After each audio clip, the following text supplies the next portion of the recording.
Okay.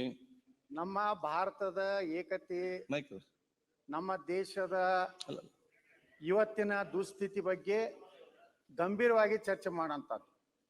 ಯಾಕಂದ್ರೆ ಅಧ್ಯಕ್ಷರೇ, ನಿನ್ನೆ ನಡೆದಂತ ಘಟನೆ ಇದನ್ನ ಒಂದು ರೀತಿ ಸಮರ್ಥನೆ ಮಾಡ್ಕೋದ್ರ ಸಲುವಾಗಿ ಯಾವ್ದಾದ್ರು ಉದಾಹರಣೆಗಳನ್ನು ಕೊಟ್ಟು ಚುನಾವಣೆ ಸಂದರ್ಭದಲ್ಲಿ ಇಂಥವು ನಡೀತವೆ ಅನ್ನುವಂಥದ್ದನ್ನು ಹೇಳೋದ್ರ ಮೂಲಕ ಇಡೀ ಒಂದು ಪ್ರಕರಣವನ್ನ ಮುಚ್ಚಿ ಹಾಕುವಂತ ವ್ಯವಸ್ಥಿತವಾಗಿ ಈ ಸರ್ಕಾರ ಮಾಡಬಾರ್ದು. ಅದು ಕಾಂಗ್ರೆಸ್ ಇರಲಿ, ಬಿಜೆಪಿ ಇರಲಿ, ಯಾವುದೇ ಪಕ್ಷದ ನಮ್ಗೆ ದೇಶ ಮುಖ್ಯ. ದೇಶಕ್ಕಿಂತ ಯಾವ ಪಕ್ಷನೂ ಯಾವ ವ್ಯಕ್ತಿನೂ ದೊಡ್ಡವನಲ್ಲ ಅಧ್ಯಕ್ಷರೇ.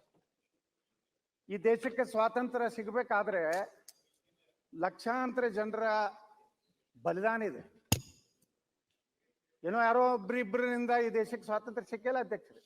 ಎಲ್ಲೋ ಹಳ್ಳಿಗಳಲ್ಲಿರುವಂತಹ ಸಾಮಾನ್ಯ ಯುವಕರು 23-24 ವರ್ಷದಲ್ಲೇ ಭಗತ್ ಸಿಂಗ್ ಅಂತವರು ಗಲ್ಲಿಗೇರಿಸುವಂತದ್ರ ಜೊತೆಗೆ ನೂರಾರು ವರ್ಷಗಳ ತಪಸ್ಸಿನ ಫಲ ಇವತ್ತು ಭಾರತಕ್ಕೆ ಸ್ವಾತಂತ್ರ್ಯ ಸಿಕ್ಕಿದೆ.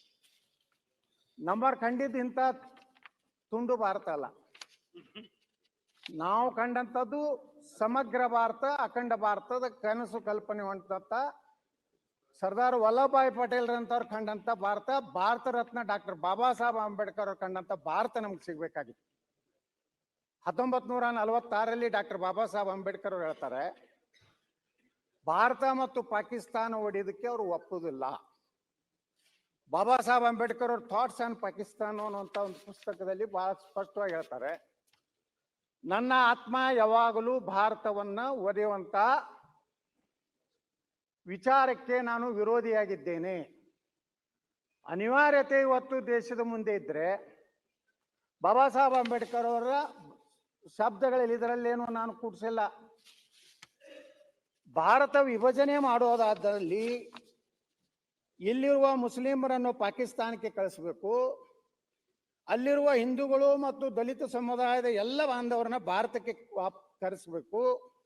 ಏಕೆಂದರೆ ಇಸ್ಲಾಂದಲ್ಲಿ ಬೇರೆ ಧರ್ಮದವರನ್ನು ಸಹೋದರ ಭಾವನೆನೇ ಆ ಧರ್ಮದಲ್ಲಿ ಇಲ್ಲ ಮತ್ತು ಅವರು ತಮ್ಮ ಧರ್ಮಕ್ಕೆ ಅಷ್ಟೇ ನಿಷ್ಠೆ ಇರ್ತಾರೆ.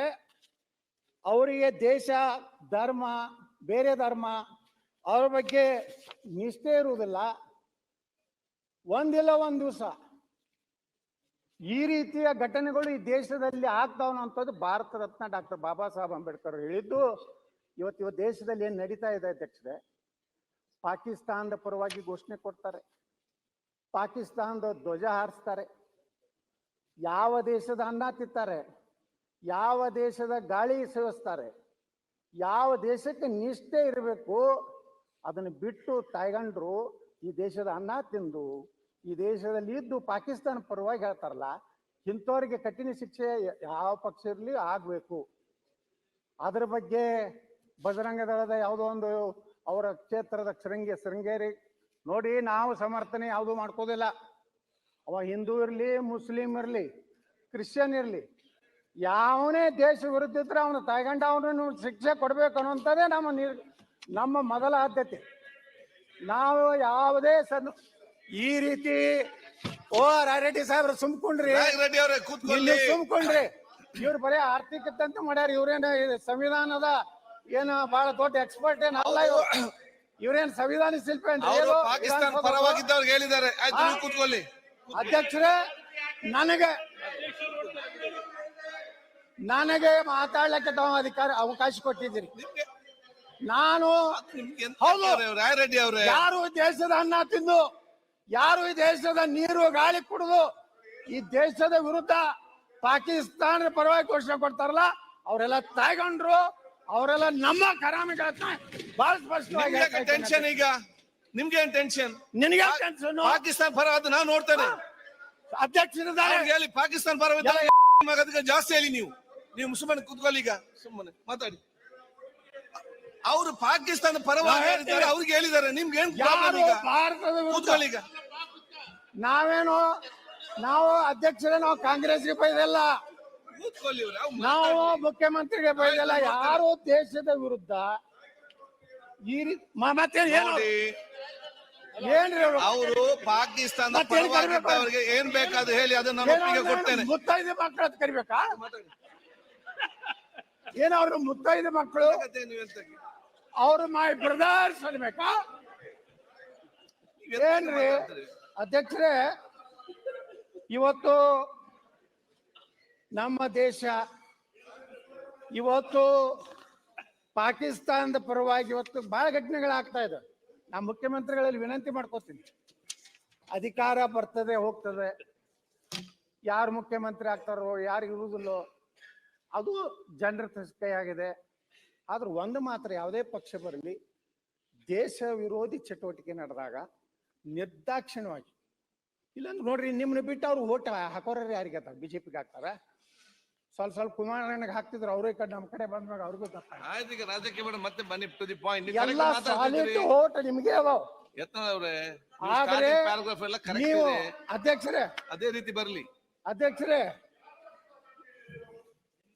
ಬೆಳಗಾವಿಯಲ್ಲಿ ಪಾಕಿಸ್ತಾನ ಧ್ವಜ ಹಾರಿಸ್ತಾರಲ್ಲ, ಇವ್ರ ಇಲೆಕ್ಷನ್ ಗೆದ್ದ ಮೇಲೆ Asif Sait, I give a chance. ಆಯ್ತು, ಆಸಿಫ್ ಸೇಠ್ ಕೂತ್ಕೊಳ್ಳಿ. ಈಗ ಅವ್ರು ಮಾತಾಡ್ತಿದ್ದಾರೆ, ಅಧ್ಯಕ್ಷರೇ, ನಾನು ಮುಖ್ಯಮಂತ್ರಿಗಳಿಗೆ ಗೃಹ ಮಂತ್ರಿಗಳಿಗೆ ಹೇಳ್ತಾ ಇದ್ದೇನೆ, ನಾನು ಅನೇಕ ಸಂದರ್ಭಗಳಲ್ಲಿ ನಾನ್ ಸ್ವಾಮಿ ಅವ್ರೆ, ನೀವು ಮತ್ತೆ ಮಾತಾಡಿ. ಯಾರು ಹೇಳಿದಿಗೆ ಈ ನರೇಂದ್ರ ಸ್ವಾಮಿ ಅವ್ರ ಟೆಂಡರ್ ಕೊಟ್ಟಿರಿ. ನಾನ್ ಸ್ವಾಮಿ ಅವ್ರೆ, ಏನ್ರಿ ನರೇಂದ್ರ ಸ್ವಾಮಿದು? ನಾನ್ ಸ್ವಾಮಿ ಅವ್ರೆ, ಅಧ್ಯಕ್ಷರೇ, ಈ ನರೇಂದ್ರ ಸ್ವಾಮಿ ಅವರು ಈಗ ನಾನು ಬಾಬಾ ಸಾಹೇಬ್ ಅಂಬೇಡ್ಕರ್ ಅವರ ವಿಚಾರವನ್ನ ಇದು ಮಾಡಿದಾಗ ಅದ್ರ ಕೈ ಏನ್ ಮಾತಾಡಕ್ಕೆ ನೈತಿಕತೆ ಇದೆಯಾ? ಇವತ್ತು ಅಂಬೇಡ್ಕರ್ ಅವ್ರ ಹೇಳಿದ್ದು ನಾ ಅಲ್ಲ. ಆಯ್ತು, ಈಗ ನೀವು ಸಬ್ಜೆಕ್ಟ್ ಬನ್ನಿ. ಅದ್ರ ಬಗ್ಗೆ ಹೇಳಲಾರ್ದೆ ಯಾವ್ಯಾವ್ದು ವಿಷಯವನ್ನ ಫಿನಿಶ್. ಅಧ್ಯಕ್ಷರೇ, ಯಾರೇ ಜಗತ್ತಿನ ಯಾವ ಶಕ್ತಿನೂ ನಂದ ಸ್ವಾಮಿ ಅನಗತ್ಯವಾಗಿ ನಂದ ಸ್ವಾಮಿ ಅವರೇ ಸಾಧ್ಯ ಇಲ್ಲ. ಸ್ವಾಮಿ ಅವರು, ಅಧ್ಯಕ್ಷರೇ,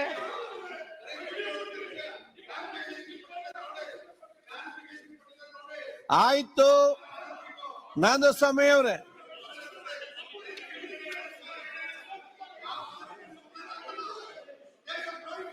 ಅಧ್ಯಕ್ಷರೇ, ನಿನ್ನೆ ಘಟನೆ ಎಲ್ಲಾ ಮಾಧ್ಯಮಗಳು ನಿಮ್ಮ ಟ್ರೈ ಕರೆಕ್ಟ್ ಇದೆ, ಅದೇ ರೀತಿ ಬರೀ, ಕನ್ಫ್ಯೂಸ್ ಆಗೋದು ಬೇಡ. ಕರೆಕ್ಟ್ ಬರ್ಲಾಗ್ತದೆ. ನೀವು ಕರೆಕ್ಟ್ ಆಗಿ ನಮ್ಗೆ ಮಾರ್ಗದರ್ಶನ ಕೊಟ್ಟರು ನಾನೊಂದು ಪರ್ಮಿಷನ್ ಕೊಡ್ತೇನೆ. ಈಗ ಯಾಕಂದ್ರೆ ನಾನು ಎಲ್ಲ ಒಂದು ಪರ್ಮಿಷನ್, ನೀವು ಪಾಕಿಸ್ತಾನದ ಪರವಾಗಿದ್ದ ಅವ್ರಿಗೆ ಏನೇ ಭಾಷೆ ಯೂಸ್ ಮಾಡಿ ಕೂಡ ನನ್ನ ಪರ್ಮಿಷನ್ ಇದೆ. ಧನ್ಯವಾದಗಳು ಅಧ್ಯಕ್ಷರೇ. ನಿಮ್ಮಂತವ್ರು ಎಲ್ಲೇ ಒಬ್ಬೊಬ್ರು ದೇಶಭಕ್ತರು ಅದಾರ ಈ ದೇಶ. ಈ ರೀತಿ ಯಾಕೆ ಎಲ್ಲಕ್ಕೆ ಎಲ್ಲ ನನಗಿಂತ ಜಾಸ್ತಿ ದೇಶಭಕ್ತರಿದ್ದಾರೆ. ಅಧ್ಯಕ್ಷರೇ, ಅಲ್ಲ ಅವ್ರು ಏನು, ನೀವ್ ಯಾಕೆ ಎದ್ದು ಹೇಳ್ತೀರಿ? ಅಧ್ಯಕ್ಷರೇ, ಅಲ್ಲ ಅಧ್ಯಕ್ಷ, ಒಳ್ಳೇದು ಎಲ್ಲರೂ ಕೂಡ ದೇಶಭಕ್ತರನ್ನೇ ಜನ ಆಯ್ಕೆ ಮಾಡಿ ಕಳ್ಸಿರ್ತಾರೆ. ಒಳ್ಳೇದನ್ನ ಹೇಳಿದಾಗ ನಾವು ನಿಮ್ಮನ್ನ ಅಭಿನಂದಿಸಬೇಕು, ಅದು ನಮ್ಮ ಧರ್ಮ. ಈಗ ನನಗೆ ದೊಣ್ಣೆ ಕೊಟ್ಟು ಪೆಟ್ಟು ತಿನ್ನಿಸ್ಬೇಡಿ ನೀವು ಇದರಲ್ಲಿ.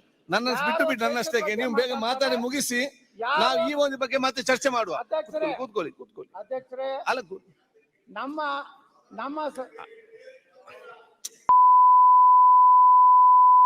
ಆಯ್ತಪ್ಪ, ಮಾತಾಡಿ. That is the best way of talking. ಅದು ಮುಂಚೆಲ್ಲ ಮಾತಾಡಿದವ್ರು ಇದ್ದಾರೆ, ಮಾತಾಡಿ. ನಾನು ಹೇಳಿದ್ದು ಅವ್ರು ಬೈದದಕ್ಕಲ್ಲ, ಆ ಶಬ್ದಗಳನ್ನ ಸದನದಲ್ಲಿ ಬಳಸಬಾರದು ಅನ್ನೋದು ಅಷ್ಟೇ ನನ್ನ ಆಕ್ಷೇಪಣೆ. ಹೇಳಿದ್ದಾರೆ ಇವತ್ತು ಬಗ್ಗೆ ಅರಗ ಜಾನಂದ ಅವ್ರೆ,